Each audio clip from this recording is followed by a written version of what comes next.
Hey, what's up, you guys? My name is Cybersnowwolf, and welcome back to another episode of LEGO Arts. In our last episode, we did a showcase on Freerin from Freerin Beyond Journey's End.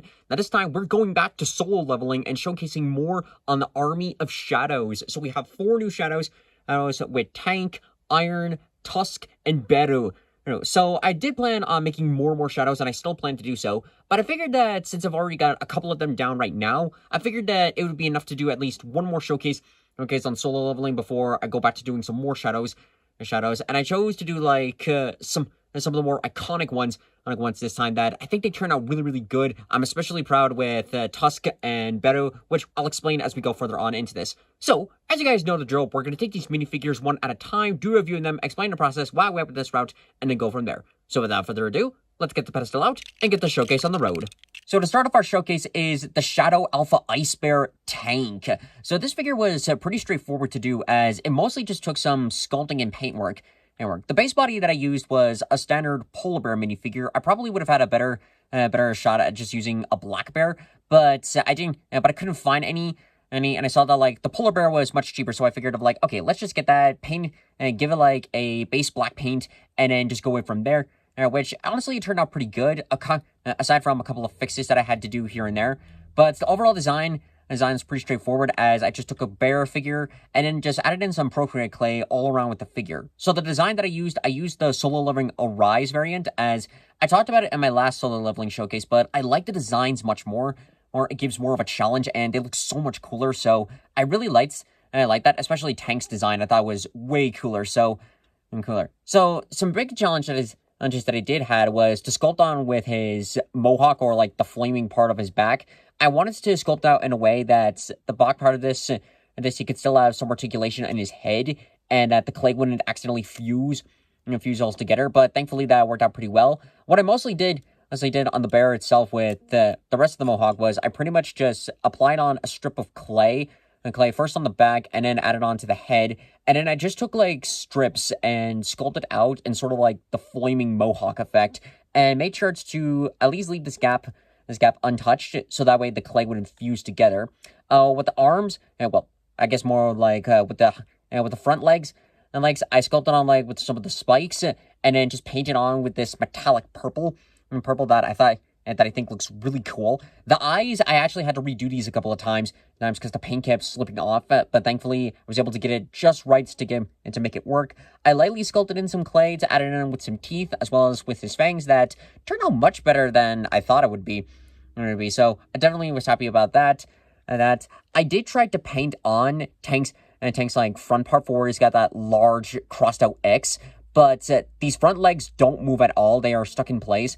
And also with the limited room on here, I couldn't fully paint on the X. So that was like so that is something that I wish I was able to like figure out how to properly do that.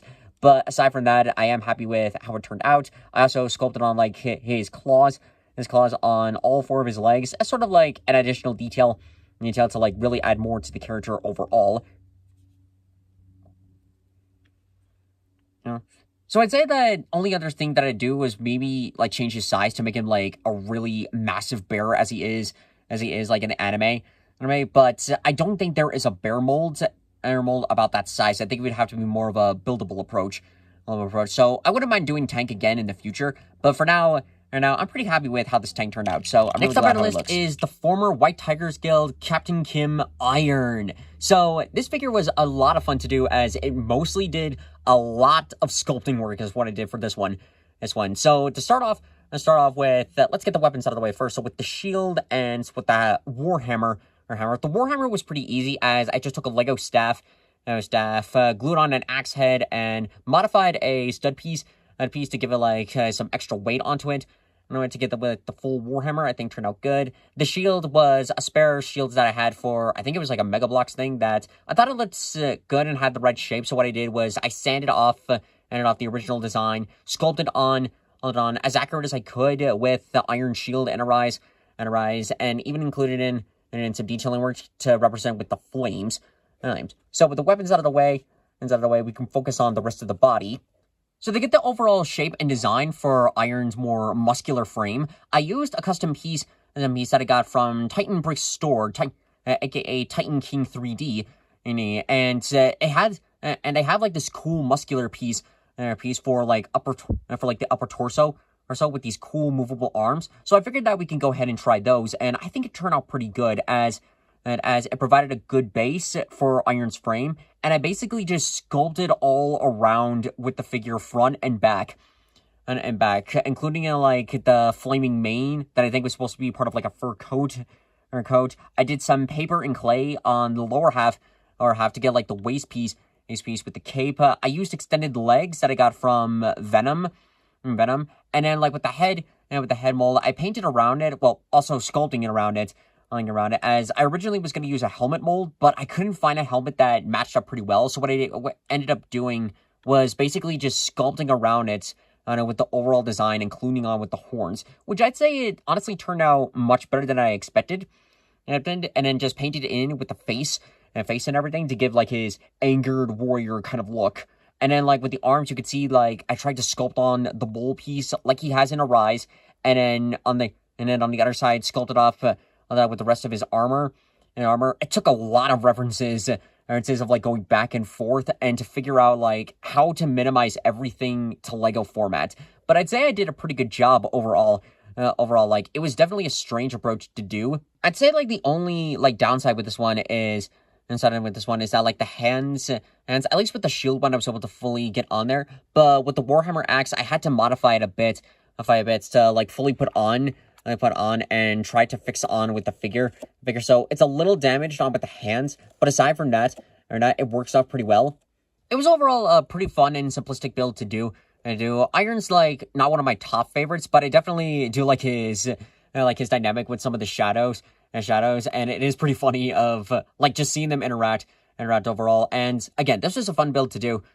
So it was a lot of like some of the most sculpting work I've done on a figure, but at the end of the day, proud with how it turned out. Next up here we have the High Orc Mage Karagalan Tusk. This one is the most unique figure that I've done, and as you can see, I have to hold it with my hand this time as I don't have a stand for this one, as I didn't use a regular minifigure. So this character was inspired by other customizers doing variants of Tusk. And some of the builds that they used a minifigure keychain as like the base, and then just sculpted and painted around to give the overall design. And I really like it because it adds more on with Tusk, especially if he was doing his Song of Giants move to make himself larger. And High Orcs in the anime in general are very massive. So I definitely wanted to add more into that. And it also added in a little detail that I like is to emphasize more on characters' heights, and it was definitely a strange approach. So the overall design for the figure that I did was I used a base figure, of just a keychain minifigure. I removed the keychain part of it on top, and also removed the hairpiece that it was on top. It took a lot of like drilling and sanding to get rid of that. I then sculpted around it that I sculpted on the shadowy cloak on the front and back. I also did variations of clay on with the hood, as well as like these strands pieces to represent of like the shadows radiating off of it. These large like horns and the demonic skull on his right shoulder, and even sculpted on more on with his arms to give sort of like that torn cloak aspect of it, which turned out pretty good. I also sculpted on like his claws on his hands, and then I added in like this represents the orb of Alvarez, which is literally just a red bead that I found in a jewelry bin that I just stuck it into the hand and glued it in place, and it fits perfectly. I'm really so happy with that. With the skulls, I sculpted them out. I tried to see if I could like, they're supposed to be Lego skulls. I tried to see if like maybe I could sculpt them out. They're not terrible, but could have done a little bit better on that one. And then with the face, this without a doubt was the cleanest face that I've ever done on a figure like this. Because like since it's a big head, it gave me a lot of room to fully paint in with the face. As with the original design of it, I sculpted on his lower lip, as well as like his tusks, and then sculpted on him with his eyebrows, and then I was able to like just use that as a base to paint around with the full details and everything, and then sculpt on with the hood, as I wanted to get the face out of the way first, so that way it'd be easier, and then I went back in and painted on and sculpted with the hood and design overall, which really enjoy it. And the torso, again, same thing of like the cleanest I've ever painted on with the torso. As there's a lot of room for me to work with this time, and I took it to my advantage. And it's not the cleanest and totally accurate design as he is in the game, but it was close enough to be like, this is a solid win for me. And for me, I really like this figure, as I've never done with a figure like this before. I never used a flashlights or keychain figure to do something like this, but I'm really happy with how it turned out. It was a lot of fun to do, and he's definitely one of the more unique figures that I've done so far, so I'm happy with how it turned out. And finally, to save the best for last, my second favorite shadow of the army, the Ant King Beru. I really love with this figure, as it's definitely special in this one, as after I had uploaded the first solo leveling showcase and uploaded the pictures with Igris and Jinwoo's daggers, Limitless-Minifigures, the same people that did the Igris kit, they actually reached out to me and offered this Beru kit, which is like, it felt so cool, and was like, absolutely. So they did all of they basically did all the work, and all I really had to do was just some modifications in a couple of pieces and the paintwork. And I'm just gonna say it, Limitless did an amazing job at this character. Like, it really matches up full accuracy with Beru's first design, just like in the show and the books. It looks really cool, and it was definitely a bit of a challenge in some of the areas to paint up, but I'm happy with how it turned out, so it was a lot of fun. So with the overall design of the figure, the whole thing is a full solid 3D printed piece. Like, when I initially got it, I thought that it was just going to be like the upper part, and I have to get like a minifigure torso or so, and as well as like some leg cover pieces, but the whole thing is 3D printed. This entire thing is just one solid print, which is like, that is so cool. He has a little articulation in the legs, but not too much of it. But honestly, like, it's totally accurate. It's totally fine, as with a lot of the detailing on the legs, I would have had to have modified the waist piece, and since the whole thing came in as one, I didn't want to accidentally break anything, so I just left them as it is, but it's still pretty cool nonetheless. With the arms, they're held together by some ball joints, so like on the upper areas, and I just stuck in some minifigure hands to make it fully accurate, and then did some outlining on, I chose the metallic blue for this one, as I want to do Beru in with a metallic purple, but I'm saving that for his general grade, so we'll call this Beru Mark 1, but it's still awesome either way. I think the blue and the black really blends in together. With the shoulders, you can see that these actually move, and that is because these are held up by micromagnets.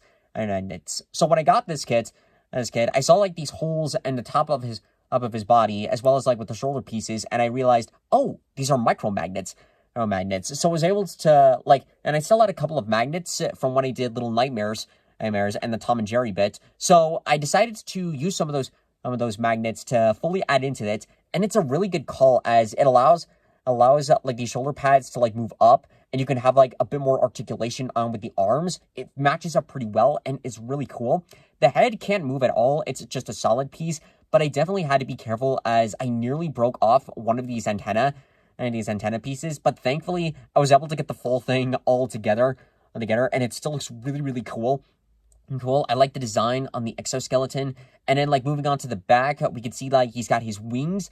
These unfortunately are just in solid pieces, and I did got some extra wings, and I had debated on them with the idea of maybe trying to find a way to stick in 4 wings in this one and making it for where the wings could all move, but at the same time, I didn't want to damage this kit, so I just kept it up with how the kit initially came in and put it in with the wings.